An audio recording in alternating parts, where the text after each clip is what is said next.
Hello, welcome back. It's episode 19 of Smooth Traffic. We've been on a bit of a break, but hey, we're back now, so, stop looking at me like that. I'm always with Robert King and Benny Pierce. We know that. Say hello, chaps. Hello, chaps. Hello. So in this episode, we're going to be covering a lot of things because we've got a bit of catching up to do. The first thing and the most important thing is our 2016 summer road trip in the Caterham 420R. We've got my report from test driving an Abarth 595 and an Abarth 595 Competizione. We've also got me banging on about Gloucester Service Station, possibly the best service station. And, last but not least, another fantastic episode of the hit podcast game show, Deadliest Boot Spaces. Well, there's been a little bit of a gap between this episode, episode 19, and the last episode of episode 18 of Smooth Traffic. That's because we've been busy organising lots of things, and I've had a holiday in France. One of those things we've been organising is the 2016 Smooth Traffic summer road trip. Last year we did one tank to Frank. That was pretty exciting. This year, Land's End to John O'Groats, the classic British road trip, but with some conditions, Kingy. Yes. So we are going from Land's End to John O'Groats, as Johnny says, but we're avoiding motorways. We will not have any form of satellite navigation system to aid us in our quest. And because we're taking a Caterham 420R, we may not even have a roof at times. Likely. It's going to be bare bones driving. Back to basics. But that is what we like, and that's especially what we like about the Caterham. The 420R has around 210 horsepower, it's only 500 kilos. That means 62 mile an hour in 3.8 seconds, all with a manual gearbox and pretty much zero safety equipment. It is a thrilling ride. Sadly though, Ben Pierce will not be joining us for this trip, and that's mostly because the Caterham has two seats, but also because he's actually afraid of the car. It's when you're behind the wheel, Johnny. It terrifies me. Harsh. But fair. The other thing that we'll be missing is a radio as well. So there will be no opportunity to have one of those classic road trip albums playing whilst we drive. Kenny Loggins or The Darkness. Kenny Loggins, The Darkness, they won't be there. So you're going to have to put up with Johnny for an entire, what's it going to take, 3-4 days to get up there? And the return journey? That's going to be horrendous. You say that, Ben, but I think it's more a case that Johnny will have to put up with my singing. Yes. Oh dear. I didn't think of that. So all of those albums that you thought weren't coming with us, they are, John. Don't you worry, my friend. Well, I'm looking forward to it. If you haven't looked on our YouTube channel, go and have a look, because we've done our little preview video on there. We've also got the video that explains what the car is like, about it, what we're doing on the trip and all sorts of stuff. Basically, what we've just said now, but with a moving picture to accompany it. Quite exciting, this modern technology, isn't it? Moving pictures are becoming more and more popular. And if that wasn't enough, you can read all about our adventure towards the end of the year in Sorted magazine. Now that is really, really cool. We're going to be in Sorted magazine. I'm going to write the whole thing out so you can all read about it. But, beforehand, episode 21 maybe? Episode 22 possibly? Maybe even episode 20. Probably episode 20. Probably episode 20. Okay, episode 20, you can hear if we've survived or not. If it's just Ben presenting, me and Kingy have unfortunately been killed. But if me and Kingy are back, we'll have some epic stories to tell you. I'm absolutely confident about that. And if it's just Ben and I on the next episode, you know that I got to the end of my tether with John. On returning the Caterham, you accidentally left a pair of shoes at my house, Johnny. That wasn't the only thing you left behind when you drove all the way to Crawley to drop the car off, was it? No, it wasn't. I forgot to bring my car keys. And my BMW had been left at Crawley, at the Caterham dealership in Crawley, because, well, I'd obviously gone there in my BMW and collected the Caterham for our test session over the weekend that we had. And yeah, went to drop the Caterham back and then realised I actually didn't have the keys to get in my BMW. What a mug. But spontaneous testing of cars. Yep. What have you had in the interim? Well, after I drop the Caterham back to the showroom in Crawley, I then had about a 2-hour walk to one of the terminals at Gatwick Airport, which I somehow managed to get in via the staff entrance, I think. Sounds about right. Which is possibly a story for another time, possibly in a courtroom. But Yes, I went to Enterprise to rent a car. Actually, they weren't my first choice. Sorry, Enterprise. I went to the renting car showroom that they seem to have at Gatwick Airport, which has got every car renting company under one roof. It's weird. It's just weird. It feels like they should all be fighting each other and swearing at each other. I went to 6T, as they're called, first, and I asked, have you got a car? I've had a bad day. They said yes for £435. I laughed in their face. I walked over to Avis, who said, sorry, we actually don't have any cars. I then went on the website for Avis and booked a car. I then went back to Avis and said, I've just booked a car. They then came back to me and said, no, we don't actually have any cars. Bad times. I then walked over to Hertz, who just really weren't interested. I then walked over to Europcar, who had a stupid ticket operating system, like I was at some kind of car-based deli counter from the 1990s, who didn't tell me I had to take a ticket to talk to them. I didn't get my cold-plated meats as a result, in the form of a small hatchback. So I threw my bag on the floor in disgust, told them they were incompetent, and walked over to my final destination, my fourth or fifth choice by this point, Enterprise. Apparently, they make good TV adverts. So I went up to them, asked them if I could have a car. They said, yes, of course, for £350. Ooh. Cheaper than 6T, the rip-off merchants. But still, having done my research, having just tried to book a car with Avis, I knew that you could get a car for a lot cheaper than that. So, went back on the Enterprise website, booked the same car for £110. Nice. So, Enterprise, why are you trying to, take 250 quid off me if I walk up to your desk when I can just go back to the bench, sit down on my smartphone and book the same car for 250 quid less? Bizarre. Enterprise, tweet me and let me know. Anyway, the car I got was a Ford Fiesta 1 litre EcoBoost 2014 model. Very, very Spartan. Not much in it at all. No DAB, no cruise control, nothing really. Just a 5-speed manual gearbox, but that EcoBoost engine is terrific. Really, really, really good engine, and the Fiesta is just really good fun to throw around corners as well. Really good car. Sadly, this particular Fiesta was a bit sick. Didn't really work very well, but because I had left my pissing keys to the BMW all the way back in Devon, at this point I just didn't give a shit. So I drove the thing back to Devon anyway with this engine fault thing. Perfectly drivable, nothing particularly wrong with it, it just wasn't quite right. Dropped the car back to my local branch just the other day and swapped it for a Vauxhall Corsa SRI. So I've had 2 really good small car tests in the space of this week. So in the next episode I'll report back on what I found out about these 2 cars, because I think the difference between the Ford Fiesta and the Vauxhall Corsa are going to be very, very interesting for those of you interested in buying a small car. Well, chaps, as you know, I've been banging on a lot recently about looking into changing my car. I've had my incredibly dull but incredibly competent BMW 3 Series for 2 years now, so I'm starting to look around, just preparing myself for what my next car might be. As a result, I've popped on over to the Fiat Chrysler Group dealership in Swindon to have a go at an Abarth 595 and an Abarth 595 Competizione. So I'm here on Smooth Traffic to report about my findings. Tell us all then, John. I'm quite excited. Cool. I'm glad you're excited, King. I know you're a big Italian car enthusiast, and we've got quite a few followers and people we engage with on social media who like their Italian cars, so I thought this would be quite an interesting one to go for. So the standard Abarth 595 has had a bit of a refresh recently, although it's still really the same car that it always has been for probably the last decade or so now. Must be getting on for that. Bit more power, new connectivity systems and stuff. There's a touchscreen in there now, things like that. So about 145 brake horsepower for the base one. 5-speed gearbox, 1.4 turbo engine. It's very, very small and squat because it's basically a Fiat 500, but all Abarthed up.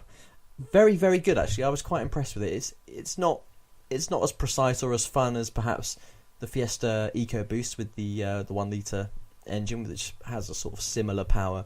Not as engaging as the Fiesta, but so much more character. Tons and tons more character, and a big part of that is just the driving experience, the new screens, and also the exhaust note. And I do like a saucy exhaust note. I think it's something we possibly don't really do enough in a lot of other hot hatches. We don't really have a really good exhaust note on a lot of cars, but I'd say it's getting better now, because I think there's You know, boy racers always put stupid exhaust on their cars, don't they? But if you throw the whole brain power of a car company into that, you can get much nicer sounding exhausts on new cars. I don't see why that's difficult. So it's nice that Abarth are doing that. The biggest problem I had with this standard Abarth 595 was the seats. Don't get along with the seats at all. Just can't get comfortable in them, can't get into a position that feels right. But that changed completely when we got into the Competizione, which has much, much better seats, proper racing seats in that, so you sit inside it more. You still sit quite high up in an Abarth. It's good in a way because you can, get a good view of the road and stuff, but you never really feel like you're integrated into the car. But that's got an even saucier sounding exhaust. It's 180 horsepower in that one. That exhaust is even louder and much more pulling and much more engaging. It doesn't understeer as much, although it still does understeer quite a lot. The steering's a little bit better, the brakes are much better, the engine is more responsive than the standard car, even though it's the same engine just with slightly different turbochargers on it, basically. The problem with the Competizione is that it's over £20,000, whereas the standard Abarth is about 5-6 grand cheaper as a starting point, and it's very, very difficult to justify stepping up into the Competizione. We had a chat about finance deals and stuff, and had a look around on the offers on the internet and stuff as well. It's just hard to justify, but I really want those seats to be able to enjoy that car. I think I actually might end up not buying an Abarth purely because the seats just aren't quite right for me. I take it you can't buy the seats as an add-on to the cheaper version. I've asked the dealer to look into that for me, because if I can buy the seats as a part for £1,000 and have them dealer fitted, it's a no-brainer. But I said get back to me, they haven't got back to me. So all in all, not that great. I didn't particularly have a great time with this dealer, to be quite honest. It's tricky because I know they've got to sell a car, but when somebody already knows about cars, you don't need to be told that you're going to fly off on a roundabout if you turn the traction control off in an Abarth. That's not going to happen in a million years. Doesn't matter what you do in an Abarth, you're not going to fly off a roundabout if you turn the traction control off, even in a storm, even on ice. It's just not going to happen because an Abarth will just not do that. It's a very planted front-wheel drive car. It's basically a Fiat 500. I know Abarth won't like me saying that, but it is basically just a fast Fiat 500. There's no way in hell you're going to come off at a roundabout if you turn the traction control off. It won't make any difference, to be quite honest. So I didn't particularly have a great time there, to be honest. And I tried to get along with them. It was a little bit pushy. They said have a 20-minute test drive. They came with me, which I always think's like, we don't trust you with the car, which is silly. And then it was basically after that 20-minute test drive, they said, well, you've got to make up your decision whether you want to buy one after about 20 minutes. That was the impression I got. And to be quite honest, driving a car for 20 minutes around an industrial estate is not going to make me put down a deposit on a car, because that has told me nothing about that. You need to go out for several hours in a car. Ideally, they need to give you a car for a day.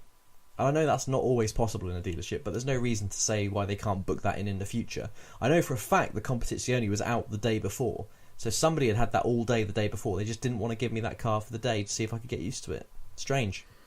It is quite odd, because obviously other manufacturers offer... Well, I mean, Citroën went through a period a few months ago where they were offering 24-hour test drives, and I'm sure I've seen Ford do it before as well. So, I mean, Abarth are obviously a somewhat smaller manufacturer, albeit part of Fiat Chrysler Group, but it does seem a little strange that they'd expect you to make a decision after 20 minutes in the car. Yeah. And they I mean, when I bought my first hot hatch that I bought new was a Skoda Fabia VRS, which was pretty good, and it was DSG, and up to that point I'd always driven manual, so I wanted some time with the DSG to see if I'd get used to it. They gave me a weekend with it to get used to it, and I got used to it, felt great with it, ended up buying one. But this dealer just really didn't want to give me the car for longer than about 20 minutes. I think at one point they offered me like an hour, like I could take the standard one out for an hour if I wanted to, which is better than 20 minutes, but it was still sort of a bit like, well, we're doing you a favour by letting you do that. And they've got 5 or 6 Abarths there, from what I can see. I've just got a feeling they didn't really take me seriously in this case, which is strange because I could have bought one easily if it had been the right deal and stuff. But I guess as I look at more cars on this little journey I'm having now, looking into my next car, I'll probably come across more dealer experiences. So hopefully the next one will be a bit more positive. Listeners of Smooth Traffic, I have grave news. Johnny Edge has an addiction. It's true. He does. It's not what you think. He's addicted to Gloucester Service Station. What do you think they think I'd be addicted to? Heroin. Sex addict? Well, no, I've got past that now, Ben. Gloucester Services, Johnny. Yes. I don't know anyone that has been there so frequently within the last couple of months that isn't a regular commuter along the M5 corridor. I'm sure he's been there more often than people that work there, to be fair. I have no doubt of that. Let me tell you something, lads. I've been to heaven. And it's called Gloucester Services, it's not called heaven. There's a big sign that says Gloucester Services just outside the pearly gates. I mean, I've spoken to a lot of people who have said that Gloucester Services is fantastic, but none of them... Who do you speak to? You just go around asking people in the street. Excuse me. Firstly, someone I work with, they were raving about the fact that they stopped off at Gloucester Services and it has a farm shop. I think that was me. Which is a big plus. No, it wasn't you, John. I said someone I work with, not someone I'm forced to spend time with to record a podcast. Similarly, my parents recently went away on a coach trip, as the slightly older generations like to do, and they stopped off at Gloucester Services on the way back. Well, that wasn't the final destination. No, but Mum was particularly keen to let me know that on the way back, on said coach trip, with still a good 3 or so hours before she got home, she bought an apple pie. I mean, that is exactly what it's all about, King. That is exactly what it's all about. Where else can you leave a motorway and within 5 minutes be eating a wild boar sausage roll? Oh, dear. That's exactly what it's about. Did you know you can get an assortment of Sampel there? An assortment? An assortment of Sampel. Your other main addiction. How many flavours? They've got several flavours of Sampel. They've got an exquisite bakery. They've got a meat counter. The only reason I haven't bought a sirloin steak from Gloucester Services yet is because I don't know how to cook it whilst I'm on the motorway. Probably slap it on top of the engine. I could do, but then I'd have to buy a spatula from somewhere as well. And I don't. Do they not sell them at Gloucester Services? I don't think they sell spatulas. No, I don't think they do. Which is a shame because I mean, then you've got the perfect steak cooking kit right there on the motorway, haven't you? But yeah, it's just brilliant. It's just absolutely brilliant. What did I have there the other day? I had a Sampel grapefruit and some sort of exquisite sandwich, and it was just the finest local ingredients wrapped in a fine type of bread I've never had before. Was it brown bread? With a cold can of Sampel, and I was sat outside in the sunshine, covered by a little bit of shade.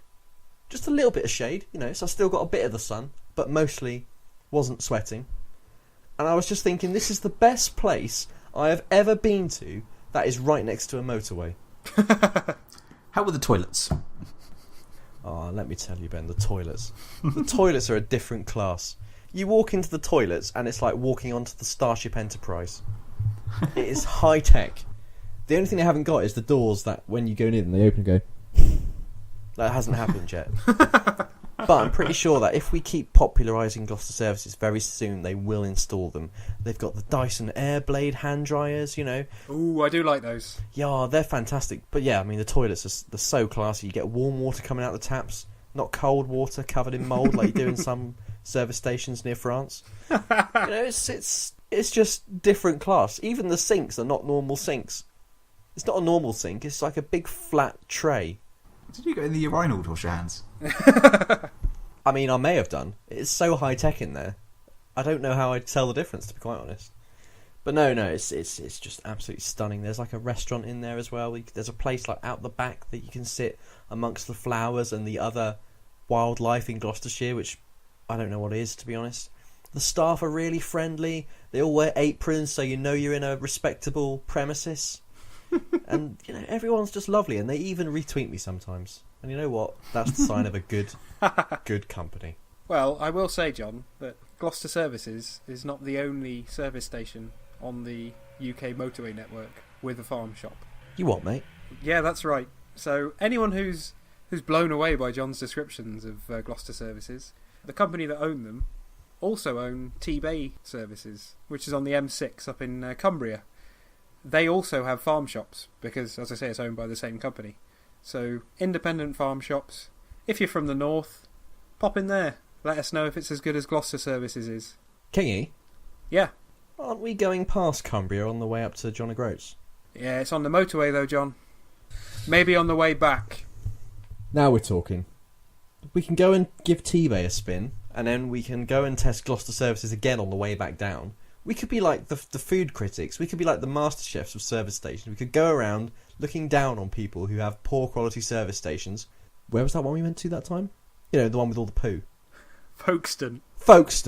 I'm still talking to you, Folkestone. We could go to your place, tell you how crap it is, literally, and then point in the direction of respectable service stations from the future, like Gloucester and Tebay, and you can all learn from it. It's only a matter of time before this takes off. We're watching you, Folkestone. We're still watching you. Don't think I've forgotten. As you know, guys, and it probably upsets you to think so, but I spend a lot of my day walking, as part of my commute on the way to work. Something occurred to me recently that I get thanked quite a lot by cars. Seems strange, but it's usually for not walking out in front of them. So I think that's nice when I take the trouble to stop and check that no one's pulling into a junction, and they thank me for not doing so. But I've also been thanked by buses when I'm like just about to walk across a bus lane and I decide to stop. I think, why have we got to a position where cars are thanking pedestrians for not walking out in front of them? I mean, are there really that many people that are so stupid that they're walking in front of cars and buses every day in like housing estates and they feel the need to thank you? So I think it's nice that cars are doing so, but somebody's driving around in a fucking great metal box and people are walking out in front of them all the time. It's ridiculous. I get very irritated with pedestrians, and I'm a pedestrian most of the time. Are we talking about the drivers of said vehicles? Yeah, well, they're thanking you for not killing yourself, walking into the road. Yeah, exactly, and inconveniencing their day. Exactly. How are you in a position where someone's saying, "Oh, thanks very much for not allowing me to kill you, and therefore having to clean my bonnet of your blood"? It's like, that shouldn't be necessary. This is very strange. I mean, I can honestly say that I haven't had that happen to me, although I don't tend to walk anywhere. Are you the guy that always walks out in front of cars? Is that what it is? No, I just don't tend to walk places. We wish, Ben. Yeah, that's fair.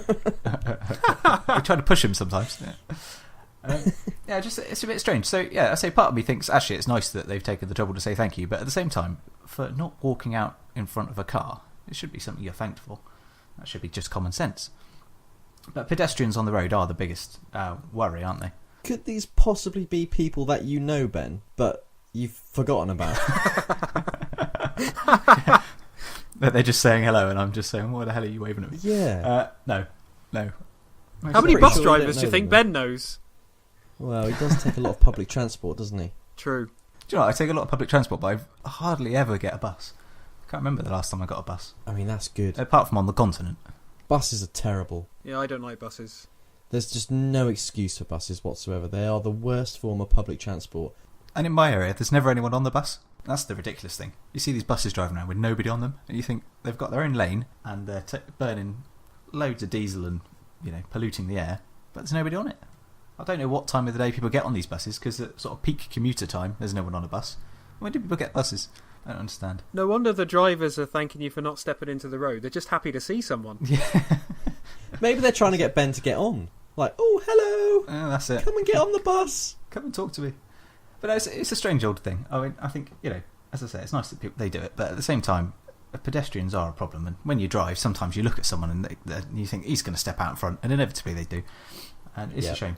And you can tell, I think, sometimes when you're walking on the pavement, you can tell who's a driver. Because some people, look over their shoulder before they sort of walk across your path, even on a pavement.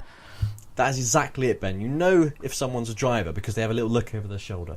Yeah. The little look over the shoulder shows that you're a driver, because that's awareness. And awareness is vital to surviving if you're a pedestrian. I have seen quite a few people just walk out in front of a bike. They walk across a bike lane and have sort of collisions and things. It's ridiculous how often it happens. But when people check their shoulder because they're probably a driver, it doesn't happen. Exactly. So. You know those junctions where, basically T-junctions where you've got, a long straight road and then one off. A T-junction, an ordinary T-junction. And the pavement coming down the long straight road has to cross the road coming onto the long straight road. And people walk down that pavement and they just carry on walking across the road. But if someone's coming in and turning left from behind them, they're just going to die. The number of times I've had to slam on the brakes because somebody has approached the curb and not even bothered to look and just stepped out into the road.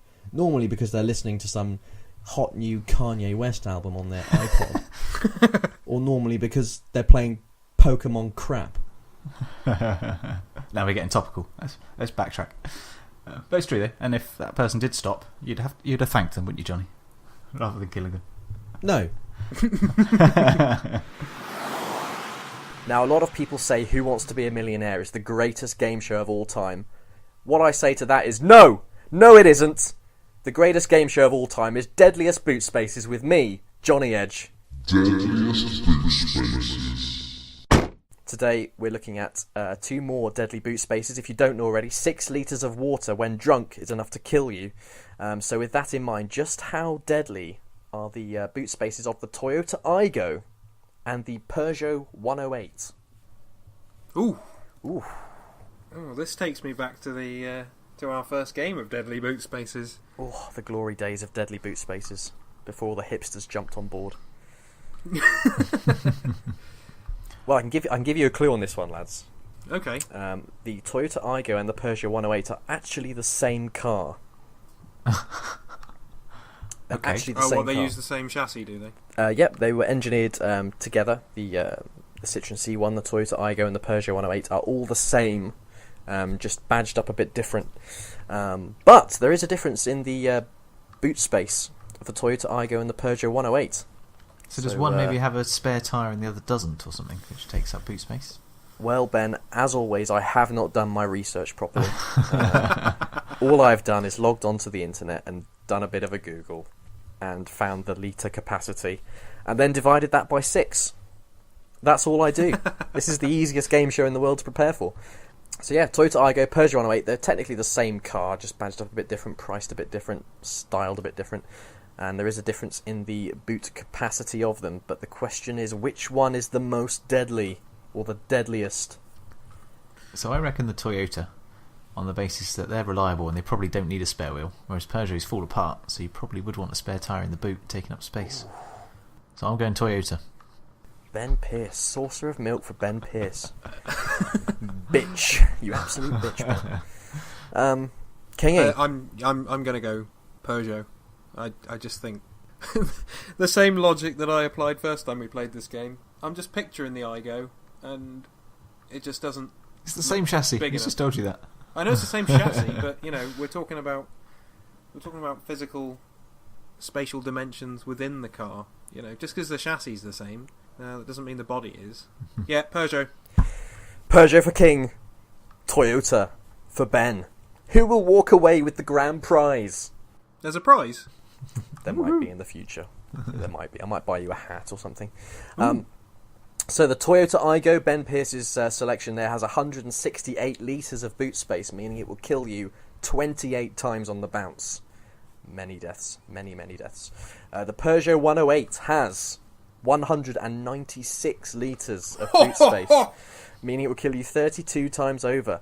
So 4 death difference between the Aygo and the Peugeot 108, despite them being the same car. So if you want a bit more boot space in those super tiny, super minis, pick the Peugeot. The only thing I can think of is that perhaps, when you're in Japan, you put your sushi in the boot, you don't need as much space. But when you're in France, baguettes, wine, cheese, garlic, condoms, all the things the French need to use frequently. So I guess they just need a bit more space. Let's tally up the scores. 1 to Benny. 4 to Kingy. I'm rubbish at this.